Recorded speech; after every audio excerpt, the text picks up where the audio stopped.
Ready. I'm Hello, ready. folks. We are live. It's the Bradcast with Bradley J. and Colton Owsley is with me today. Colton was a guest on WBZ one time, right? You were a guest on BZ. I was. Here's the story. I met him in Trader Joe's, and he still works at Trader Joe's, but he's a super interesting guy. And we started chatting, and he chatted about how much of a hiker he was, and it became clear he was, I guess you'd put him in the extreme hiker category and the rock climber category, and does some intense stuff that kind of blows me away, and I want to share it with you all. So I did on the show there. But today we're going to have photos, which is even better than the radio, which is one of the good things about the way things are now. So Colton Owsley, how do you do, sir? I'm doing great. It's a Okay. beautiful day here in Boston, a little overcast, but the weather is nice and warm. So what I'm going to do first, so the folks get the magnitude of what you do, is show some photos. And it's always kind of a little bit of a hassle to share the screen, but whatever. I'll figure it out. I wish that would get more seamless. So we have, wait a minute. I am sharing screen, share screen, choose the screen, share. So this is the photo that freaks me out the most. How is that possible? I mean, that's not straight up. That's even reverse of straight up, correct? yeah, I mean, that's a really awesome climb out in New York at the Shawgunks, or called shortly the Gunks. And so that's the second pitch of this climb where you're essentially traversing out onto that face, and then you climb up the face. There's a lot of sort of roof that you have to go over on the first pitch, which the first pitch is a little more spicy, but the second pitch has better views. What do you mean by roof? There's like some roofs that stick out, and you have to climb under and figure out I the way see. to get over them. Some outcroppings that you have to like hang upside down on to get around.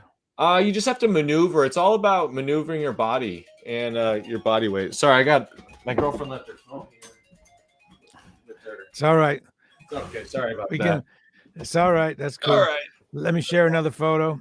This is you coming straight up from some riverbed.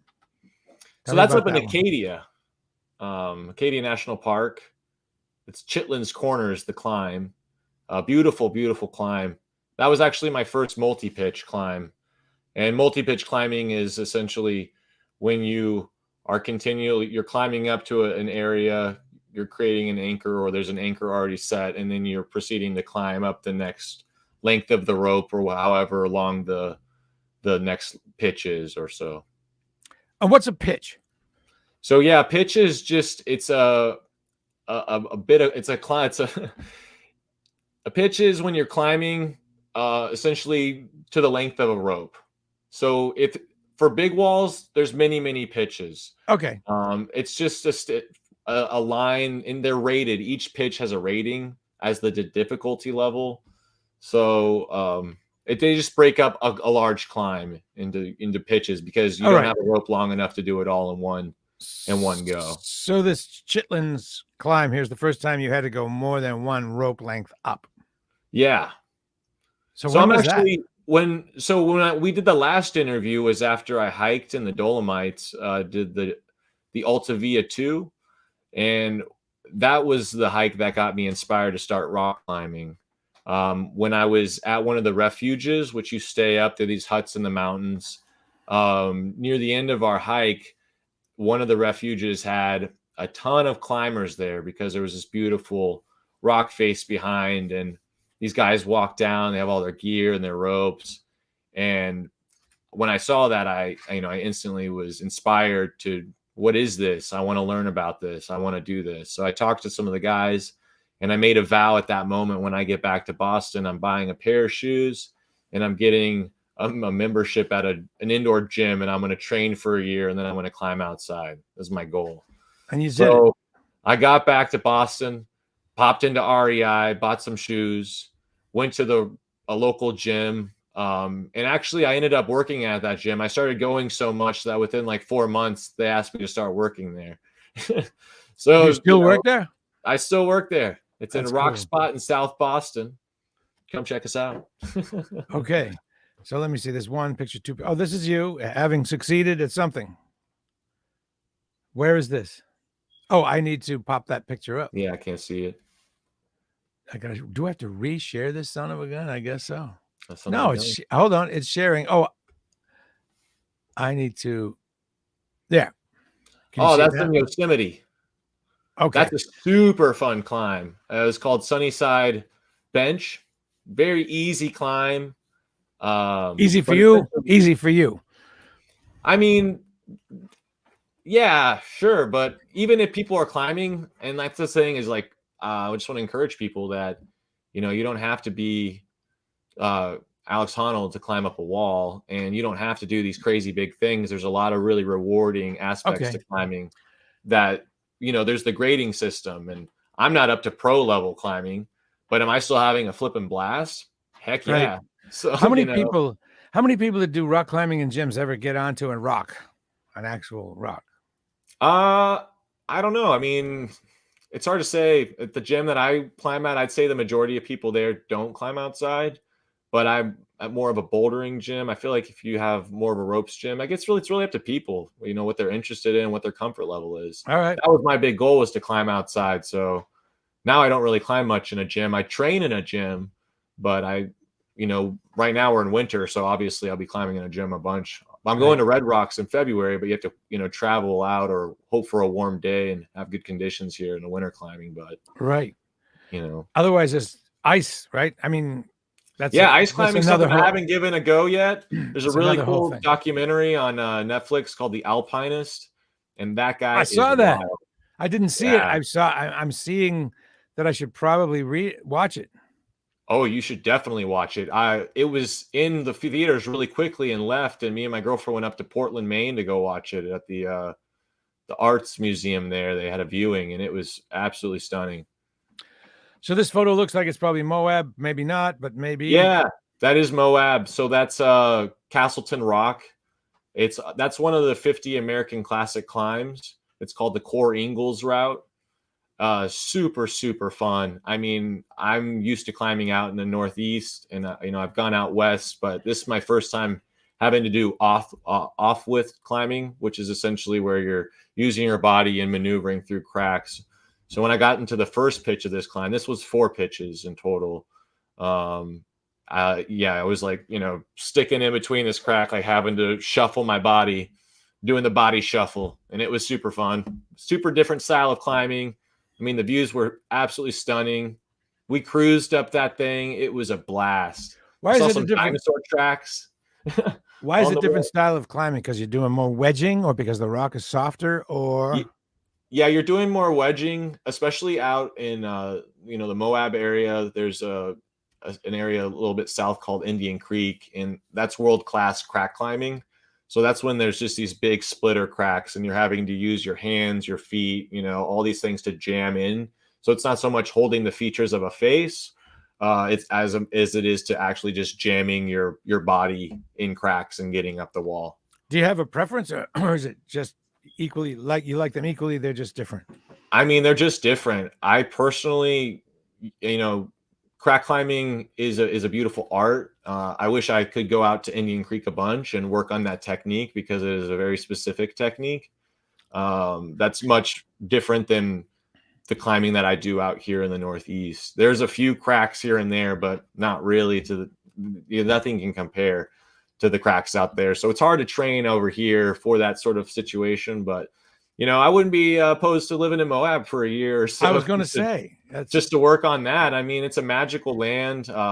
It's beautiful. There's all these incredible remnants and petroglyphs everywhere, and just the desert as a very beautiful and spiritual place.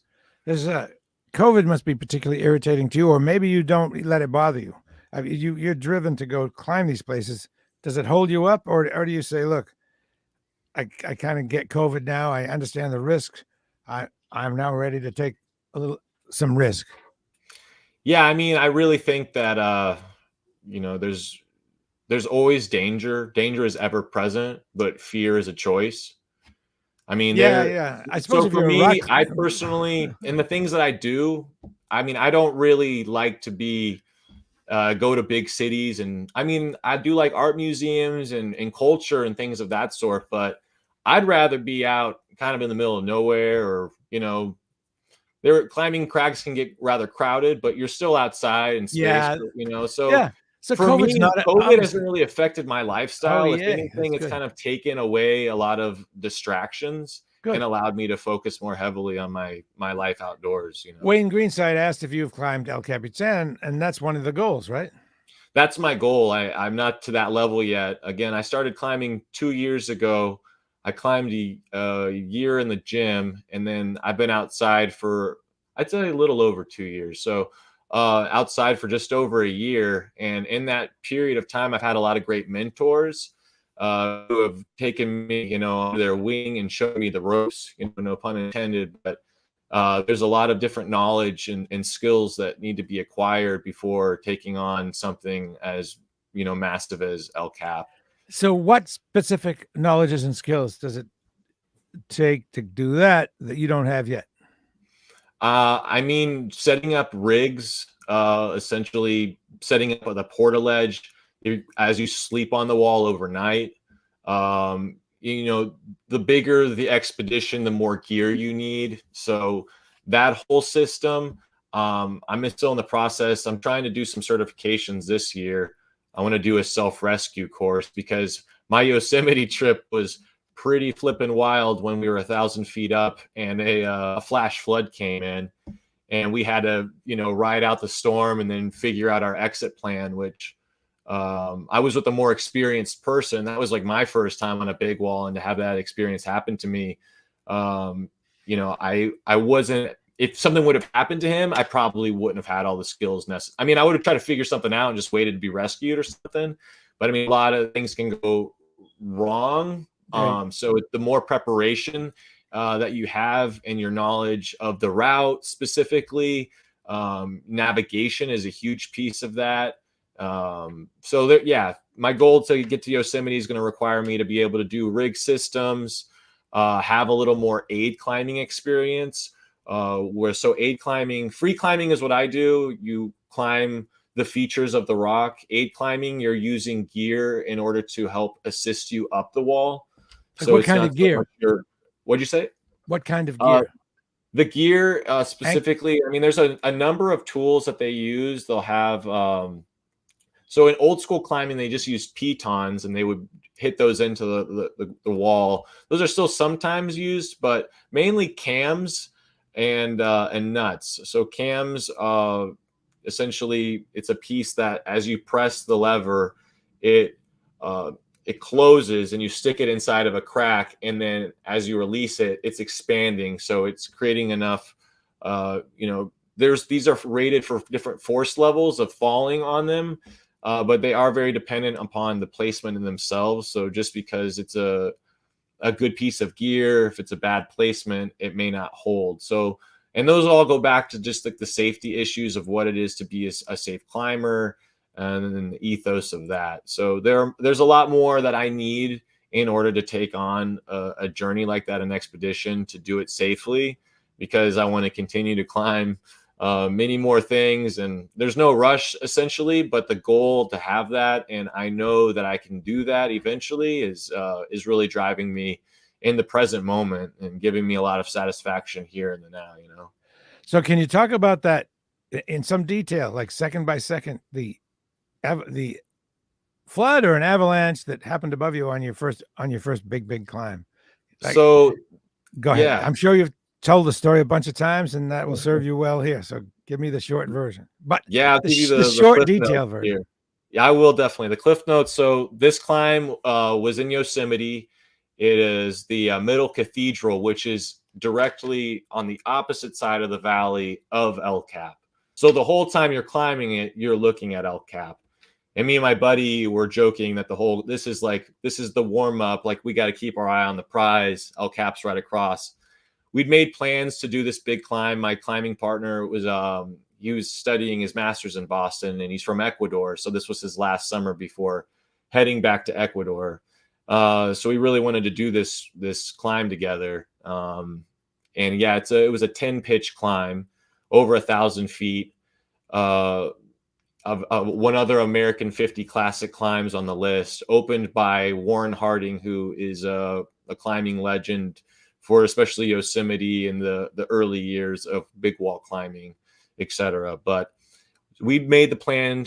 I got out to Yosemite, and when we got there, the weather was not looking the best. A flash flood alert popped up on my phone for the day that we were supposed to do the climb. So we decided, we're probably not going to do it. We'll pick out something that's a lot shorter that we can do in the morning before it rains, but we'll keep an eye on the weather because, who really trusts the weather, man? So we get to the day of, we planned in our preparation as if we were going to do the climb. So, had tape gloves already, hydrating well, going to bed early.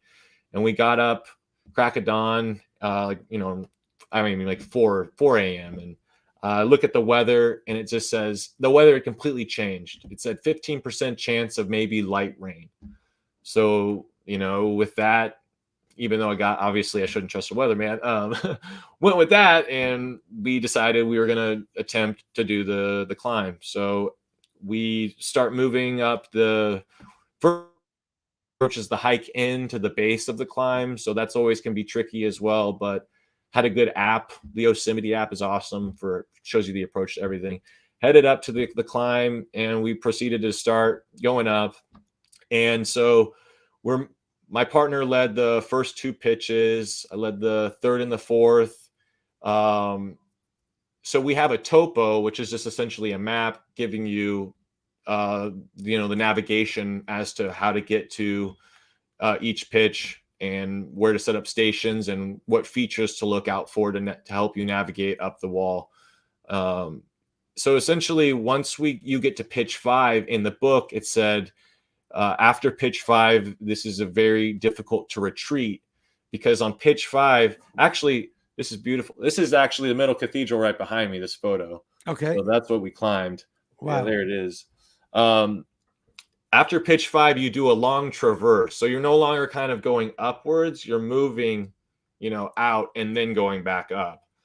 So when you're rappelling down, you have a single line strand that's going down. So it makes, traverses over make getting back on the line much more difficult.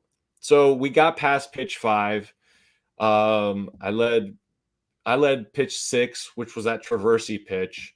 And then we got to, once we're at the base of pitch 6, I started to feel like a few raindrops, and just was like, no, I got to just move quicker. We're getting closer. So we moved up to the 7th one, the base of pitch 8, and it starts to rain a lot harder.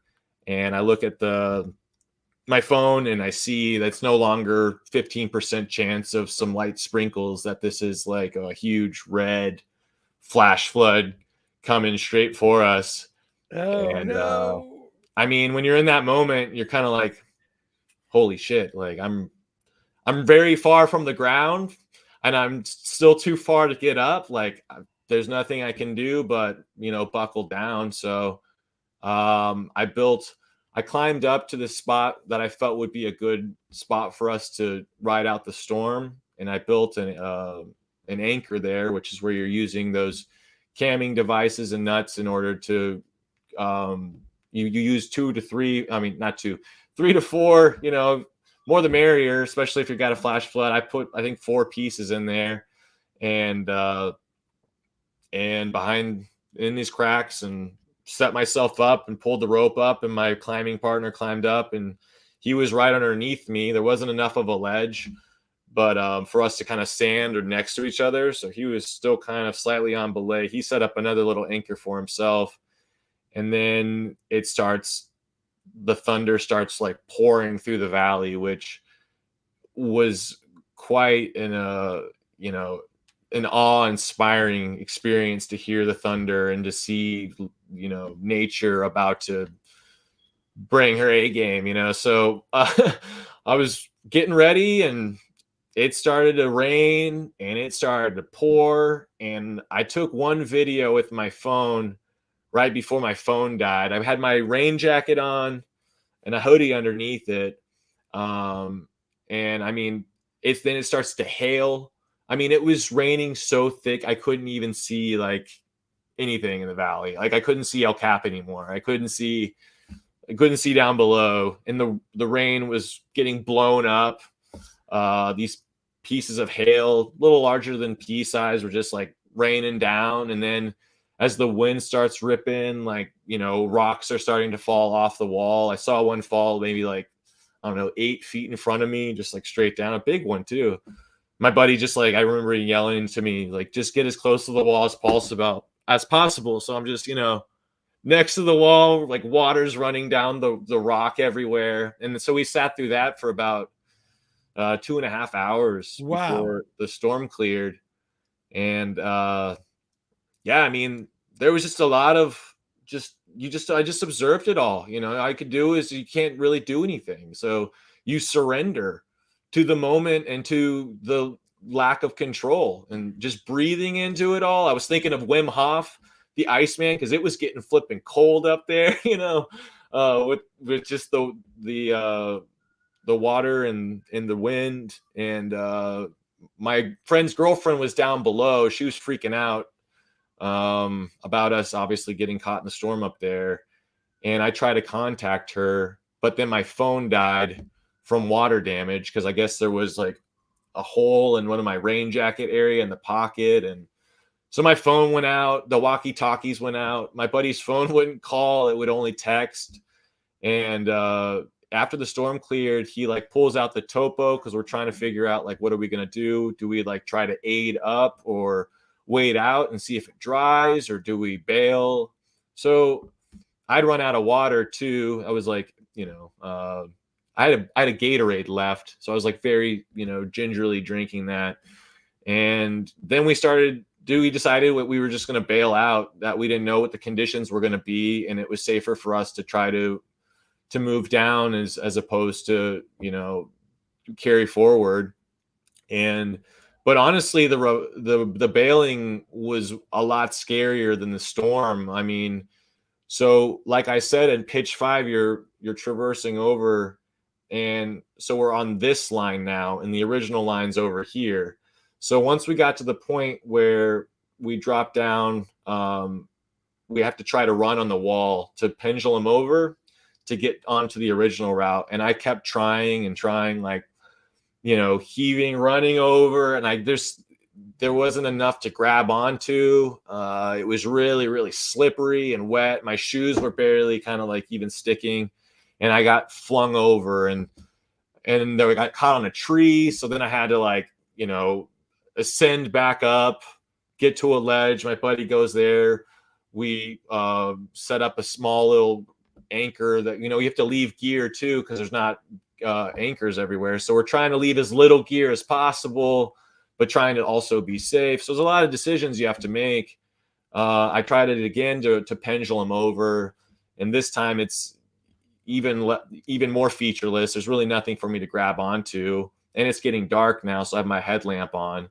And so I get flung over from the force, and there's this pillar that I grab onto, and I grab onto it, and I start to pull my head to kind of see, just inspect. I'm looking for anything that I can place gear in, or somewhere that we can continue to move down.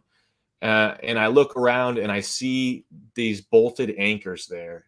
And Wow. I mean, I was like, oh my God, this is a godsend. It's getting dark. I can't really see. There's fucking anchors here. Sorry, excuse my language. But, I was so flipping stoked. And I get over to them, and then I clip my personal anchor in, which is just, a tether attached to my harness. So I'm into one of the bolts now.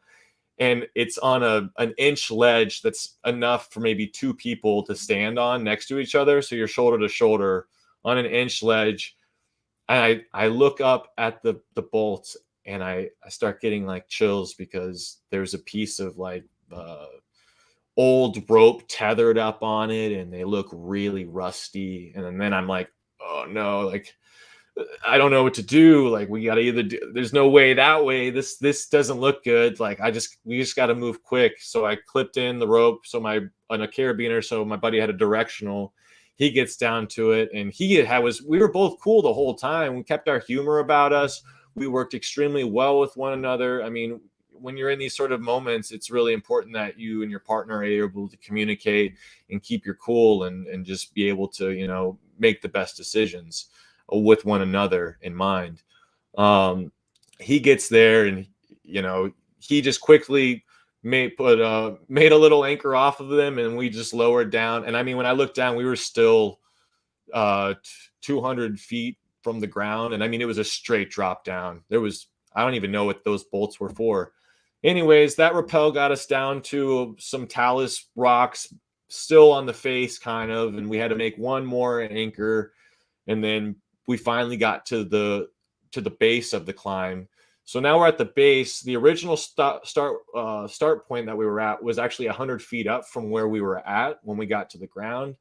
And it was virtually impossible for us to hike out the way that we came in because of that, because we'd essentially have to do a 100-foot climb and then go, and we're soaked. Everything is soaked. I mean, absolutely soaked, as you can imagine a flash flood would create. But we look around, there was a drop off 100 feet. Then to our left is a gully. So we're like, all right, one more rappel down the gully. So we wrap a tree and start. I kicked a rock first because he was trying to start to hike down it, and I kicked a rock down it, and it just kept going and going. And I was like, dude, we got to set up a rappel. So we set up the rappel. We get down to the base of the gully, and then we're just like bushwhacking it. It's like 10-20 at night, just getting through there, and finally made it out to the car. And his girlfriend was there. She had some food waiting for us. She was very ecstatic to see us, and immediately cracked open a Gatorade because I was flipping parched from not really drinking much. I bet. So that was pretty close call. If you hadn't found those anchors, and you would just run out of gas, you could just have become super dehydrated and too exhausted to move, right? I mean, I was there, but there's something to be said, and that's what I think that. I mean, most of climbing and most of hiking and most of these things are more of a mental game as to like what the body can handle. And I think that there's obviously something to be said. I mean, that if you don't want to push that too far, but there's wiggle room. And when you have adrenaline flowing through your body and you have this, you'd be surprised as to what you can achieve. Right. When you're really placed in that.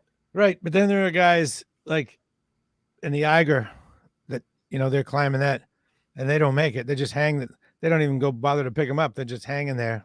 Yeah. Till spring. I mean, not everybody makes it. That's more alpine stuff. And alpine increases the game even further because, there are those conditions of avalanche and there's a lot more at play. There's more variables that are out of your control.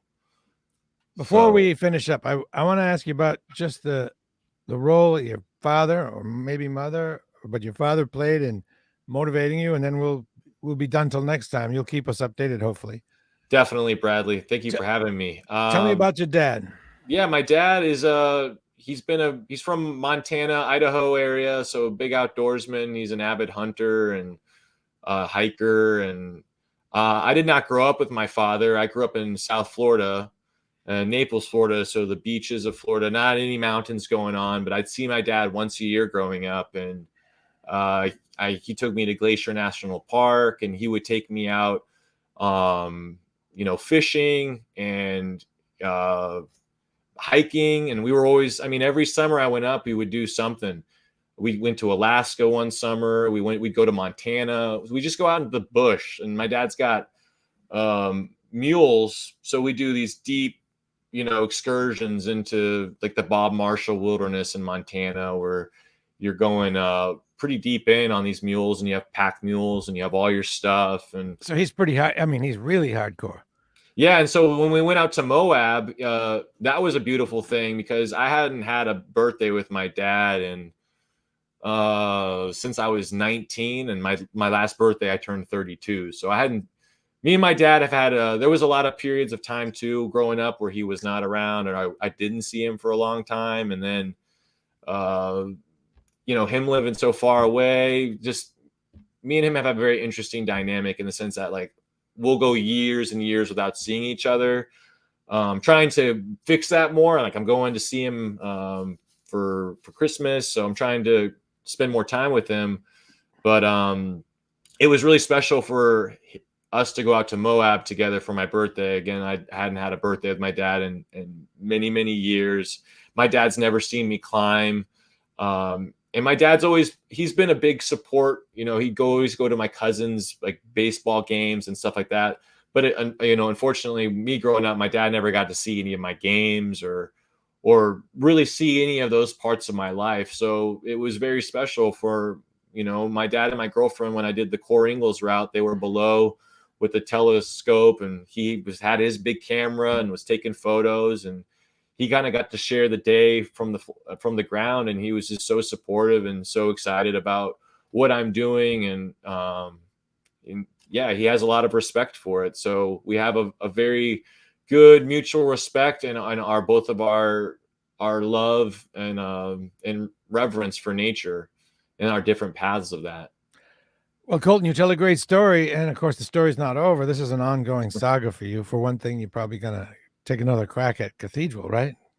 Oh, definitely gonna take another crack at Cathedral. I got maybe not this year. This year I'm trying to do the Devil's Tower out in Wyoming. This summer I'm actually going to Red Rocks in Las Vegas, in Nevada in February to go climb out there with a buddy, and definitely have some bigger climbs also planned for later in the year. So always staying busy, climbing around the Northeast, working at Rock Spot, working at Trader Joe's, teaching music to kids. So very busy, but always find time to train and to look forward to the next big adventure.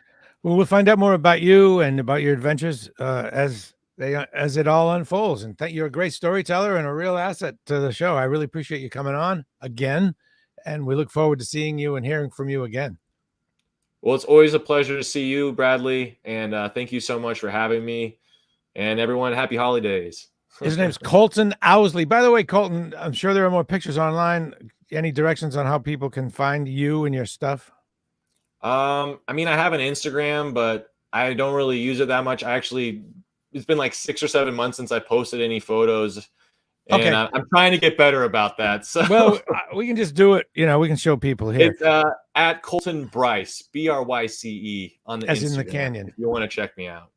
All right, man. Thank you very much. Thank you so much, Bradley. Thank you, everyone. We're clear in 5, 4, 3,